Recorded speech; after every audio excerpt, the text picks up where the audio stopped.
1947 সালে বাবা মার হাত ধরে যখন দেশ ছেড়েছিলেন তখন তিনি 15 বছরের কিশোরী। এখন তিনি 92 বছরের অতিশীপর বৃদ্ধা। 79 বছরের ব্যবধানে ভুলেই গিয়েছিলেন বাংলাদেশে পৈতৃক ভিটা আর খেলার সাথীদের স্মৃতি। মৃত্যুর আগে কোনোদিন যে নিজের চোখের সামনে স্মৃতিময় সে জায়গাগুলো চোখের সামনে ভেসে উঠবে কখনো ভাবতে পারেননি। কিন্তু ফেসবুকের একটি পেজ, নাতনির একটি পোস্ট যেন বাসন্তী দে নামের এই নারীকে ফিরিয়ে দিল ছেলেবেলার সেই দিনগুলো। আমাদের বাড়িটাতে দেখে আমার খুবই ভালো লাগলো। সেই ছোটবেলার সব কথাই এখন আস্তে আস্তে দেখে মনে পড়ছে যে এই সেই মণ্ডপের সিঁড়ি, এই দরজা দেখে খুবই আনন্দ লাগলো আর কি।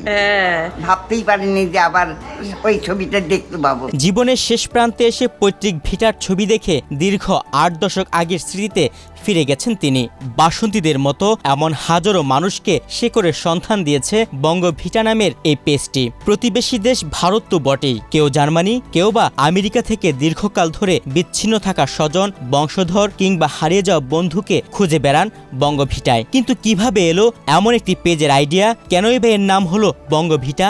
রূপায়ণ lake castle, welcome to the land of piece. আসলে বঙ্গভিটা নামটা হওয়ার পেছনে একটা গল্প আছে। সেটা হচ্ছে বঙ্গ মানে হচ্ছে কি বঙ্গভূমি, বাংলা, আর ভিটা মানে হচ্ছে এই ভিটায়, মানে এই বৃহত্তর যে বাংলা বা বাঙালি যেই ভিটাতে বিচরণ করছে, সেই বাঙালিরা সারা পৃথিবীতে বিচরণ করছে। কেউ ভারতে আছে, কেউ পাকিস্তানে আছে, কেউ আমেরিকাতে আছে, কেউ সুইজারল্যান্ডে আছে, কেউ ইউরোপে আছে, সারা পৃথিবীতে, মধ্যপ্রাচ্যে আছে। সারা পৃথিবীর যত বাঙালি আছে সেই বাঙালিদের একটা প্ল্যাটফর্মে আনার জন্যই বঙ্গভিটা। বিচ্ছিন্ন হয়ে পড়া এই মানুষদের শেকড় খুঁজে দিতে 2020 সালে সাইফুল ইসলাম গড়ে তোলেন বঙ্গভিটা। গত 6 বছর ধরে এই পেজের মাধ্যমে কয়েক হাজার মানুষ খুঁজে পেয়েছেন পূর্ব প্রজন্মের ফেলে আসা ভিটা ও স্বজনদের।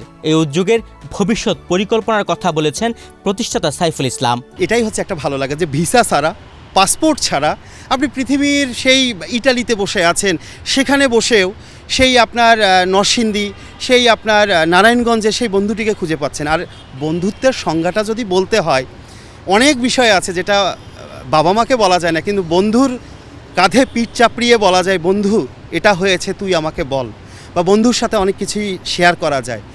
তো বন্ধু, পরিবার, এই মানুষগুলোকে খুঁজে দেওয়ার যে আনন্দ, সেটাকে আমি আসলে কি বলবো, সেটাকে এখন বঙ্গভিটার পর থেকে আমার কাছে মনে হচ্ছে সেটাও আমার প্রত্যাহিক। আমি যেমন নামাজ পড়ি, তার পাশাপাশি আমার কাছে মনে হচ্ছে এটাও আমার একটা ইবাদত, মানুষকে খুঁজে দিয়ে মুখে হাসি ফোটানো। প্রতিদিন গড়ে 3 থেকে 4টি পরিবার তাদের আদি ঠিকানা কিংবা স্বজনদের খোঁজ পেতে যোগাযোগ করেন এই পেজে। প্রাপ্ত তথ্য যথাযথভাবে যাচাই বাছাই শেষে পোস্ট করা হয় বঙ্গভিটায়। আর সেই পোস্টের কয়েক ঘন্টার মধ্যে আসতে শুরু করে ইতিবাচক সাড়া। কেবল পৈতৃক ভিটা নয়, হারিয়ে যাওয়া বন্ধুদের খুঁজে দিয়েও এক অনন্য সেতু বন্ধন তৈরি করেছে এই প্ল্যাটফর্ম। বঙ্গভিটা পেজটার দিকে যদি খেয়াল করেন, দেখতে পারবেন প্রতিদিন কমপক্ষে 3 থেকে 4টা, কমের পক্ষে আমরা 2 থেকে 3টা বন্ধুবান্ধব, শেকড়, আপনজনের সন্ধানে বঙ্গভিটায় প্রতিদিন লেখা হয়।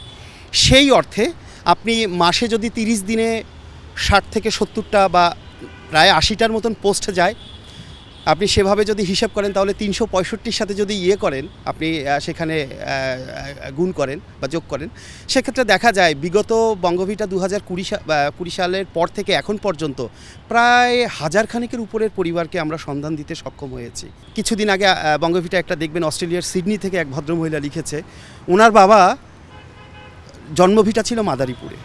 ওনার জীবনে একটা আক্ষেপ ছিল যে উনি সেই মাদারীপুরের জন্মভিটাটা একবার দেখতে চান, কারণ উনি যখন বাংলাদেশ থেকে ভারতে চলে যায়, একেবারেই কোলের সন্তান। সেই ভদ্রমহিলার বাবা মারা যাওয়ার আগেও বলেছিল যে আমি যদি একটাবার আমার দেশের মাটিটুকু দেখতে পারতাম, যে এই দেশে আমার জন্ম হয়েছিল। তো আলহামদুলিল্লাহ বঙ্গভিটায় পোস্ট করার পর সেই শেকড়ের সন্ধানটুকু মাত্র কয়েক ঘন্টায় আমরা দিতে পেরেছি। কাঁটাতারে ভাগ হওয়া 2 ভূখণ্ডের মানুষের আবেগ আর ভালোবাসার এক অভিন্ন নাম হয়ে উঠেছে বঙ্গভিটা। হারিয়ে যাওয়া ঠিকানা খুঁজে পাওয়ার এই আনন্দ যেন পৃথিবীর যে কোনো প্রাপ্তির চেয়ে বড়। উনি রীতিমতো কান্না করে ফেলেছিল এবং ওনার কাছে এটা মনে হচ্ছিল জাদুর কাঠির পরশ ছোঁয়ার মতন একটা ব্যাপার, যে আসলে কেউ তো কারো নয়। মূলত যেটা হয় যে আমরা দেশের ভিতরেই অনেক সময় এক বন্ধু আরেক বন্ধুকে একটা খোঁজের ব্যাপারে যদি অনেক সময় বলি, সবাই তো একরকম না, একটু একটু অনীহা দেখা যায়, কিন্তু বঙ্গভিটায় পোস্ট দেওয়ার পর যেই ভদ্রলোক কলকাতা থেকে লিখলেন, উনি দেখলেন যে মাত্র কয়েক ঘন্টায় পেয়ে গেলাম। ওনার কাছে এটা অবিশ্বাস্য মনে হচ্ছিল যে আমার বাবা 80 বছর আগে যেখানে জন্ম নিয়েছিল, যেই স্কুলে পড়েছিল এবং যেই বড়ই গাছের নিচে বসে তারা খেলা করতো, সেই গাছটার লোকেশন পর্যন্ত পেয়ে গেলাম।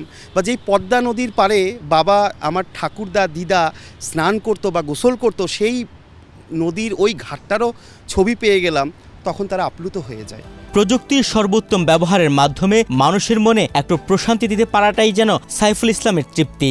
দিন শেষে বঙ্গভিটার আপনি যদি বলেন মোটিভ কি, মোটিভটা কিন্তু আমি যদি এক বাক্যে বলি যে ভালো কাজ করতে গেলে পয়সা লাগে না। আপনার এই মোবাইল ফোনটা দিয়েও আপনি মানুষকে, যদি ইন্টারনেট সংযোগ থাকে, অনেক মানুষের উপকারে আসতে পারেন। সেই জায়গা থেকেই বঙ্গভিটা কাজ করে চলেছে আর কি। সাইফুল ইসলাম চাকরির পাশাপাশি অবসর সময় বঙ্গভিটায় মানুষের কল্যাণে কাজ করে থাকেন। তুহিন ভুইয়া, বাংলাদেশ প্রতিদিন।